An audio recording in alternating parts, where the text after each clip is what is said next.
satu hal Pak Dirjen, bahwa kami ada melaporkan 3 LP di Barreskrim saat ini.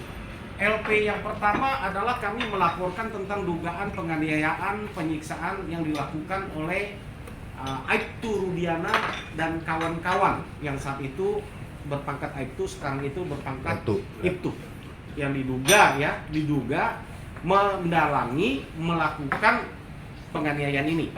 Ya, mohon ditindaklanjuti Pak Dirjen, mohon, karena kami sudah laporkan ini, kasus ini berjalan sangat lambat.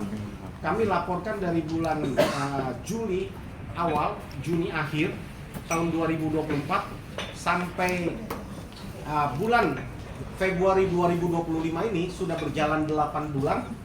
Kasusnya belum naik kepada penyidikan, masih dalam lidik. LP yang kedua adalah tentang keterangan palsu yang diberikan oleh Aib dan Dede yang kami laporkan ya di Barreskrim, yang saat ini juga kesannya berjalan di tempat ya, yang tidak naik ke dalam sidik. Kenapa ini penting ya, khusus 2 LP ini ya, apalagi LP tentang Aib dan Dede. Kita melaporkan dia memberikan keterangan palsu bahwa Aib dan Dede ini melihat mereka pelaku pembunuhan saat itu. Saksi lain tidak ada yang melihat, Pak. Ya, tidak ada saksi lain yang melihat menguatkan bahwa mereka melihat ada pembunuhan itu kecuali Aib dan Dede. Ya, dan dikuatkan oleh Liga Akbar saat itu. Ya, tidak melihat. Kemudian bahwa belakangan Dede ketika kami melaporkan, ya, dia sudah mengaku bahwa betul dia berbohong tahun 2016 lalu atas arahan dari seseorang yang kami sudah LP juga di Mabes Polri, gitu kan. Artinya secara logika dan secara hukum itu adalah kejahatan yang sudah sempurna. Kita melaporkan seseorang dan orang yang lagi penyidikan berlangsung, orang yang kita laporkan sudah mengaku, betul saya berbohong. Harusnya menurut saya Barreskrim ini cepat menaikkan status dari minimal Dede. Karena dia sudah mengaku, kita laporkan Dede ini, dia berbohong, memberikan keterangan dia melihat peristiwa pembunuhan itu.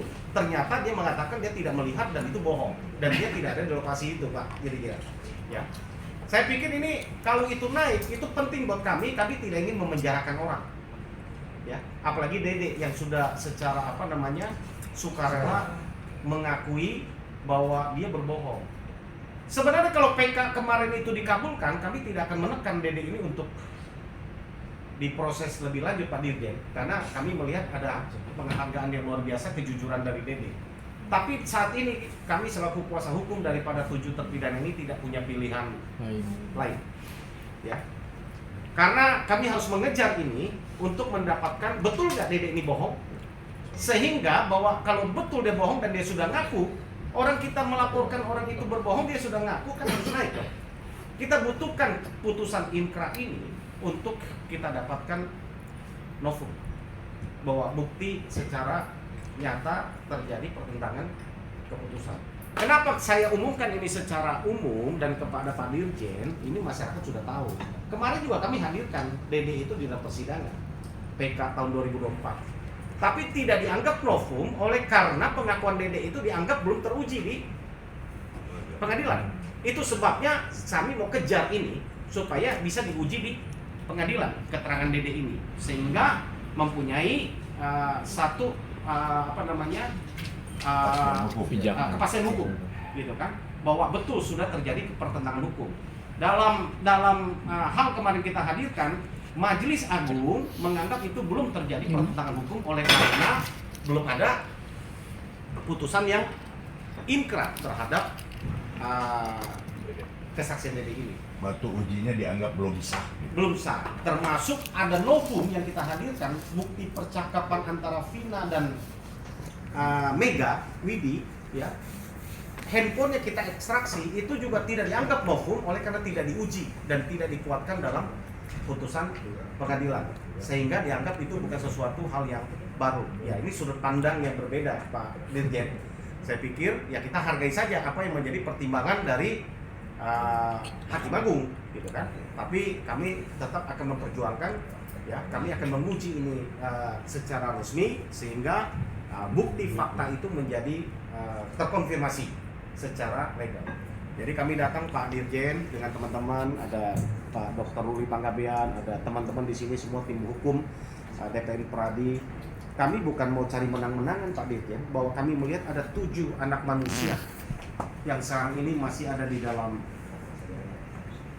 penjara dan mereka dihukum seumur hidup dan tidak akan pernah keluar. Bayangkan, bukan hanya mereka sudah mau tahun ke-9 sekarang ada di dalam penjara, ya. Hak asasi mereka sudah 9 tahun hilang. Kalau betul yang kami yakini saat ini mereka bukan pelaku dari pembunuhan itu, ya. Kami sebagai tim hukum tidak akan diam, kami akan terus berproses. Saat ini kami datang kepada Pak Dirjen Instrumen dan Penguatan HAM Republik Indonesia di Kementerian HAM memohon, ya, bantuan perlindungan, ya. Minimal Pak Dirjen tolong dikawal kasus laporan pidana polisi yang sedang bergulir di Barreskrim Mabes Polri, ya. Kami mohon perhatian yang sangat serius dari Kementerian HAM karena ini dari tahun 2016 hak asasi mereka sudah terlanggar Pak Dirjen, ya.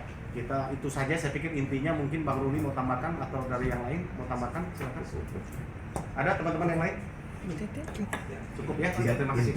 intinya kami memohon tolong dikawal dengan ketat gitu, karena faktanya sudah 8 bulan belum ada penyidikan, masih gitu-gitu aja masih Bu. Jadi 8 bulan ini kan bukan waktu sebentar, lama ini kan. Kok bisa sampai begitu gitu?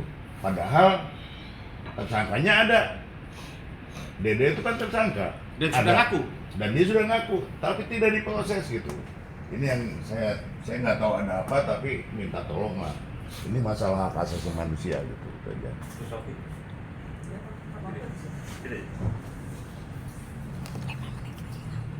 Jadi terima kasih Pak Jutek, Pak Ruli, dan rekan-rekan dari Pradi.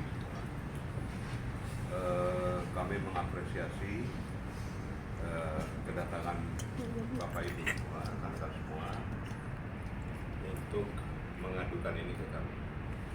Pada prinsipnya kami dari Kementerian HAM ini juga mempunyai kewajiban dalam rangka penguatan dan pemenuhan HAM.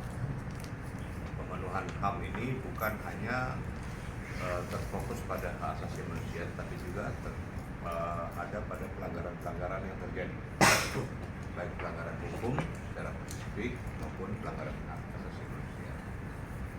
Pada prinsipnya kami akan mencoba untuk membantu untuk turut mengawal kasus ini dan juga untuk mempertanyakan kepada pihak-pihak yang berkompeten, dalam hal ini pihak kepolisian, tentang langkah-langkah yang sudah rekan-rekan lakukan. Namun satu hal perlu kita ketahui juga bahwa memang kita tidak masuk dalam ranah penyidikan, tidak bisa masuk dalam ranah penyidikan, tetapi kami hanya sebatas mempertanyakan langkah-langkah apa yang telah diperbuat oleh penyidik atas laporan rekan-rekan semua. Untuk itu kami nanti minta kronologis lengkap dari rekan-rekan semua tentang peristiwa ini sampai pada pelaporan, dan tidak lanjut dari pelaporan itu sampai di mana. Kami minta kronologis lengkap agar menjadi bahan bagi kami juga untuk mempertanyakan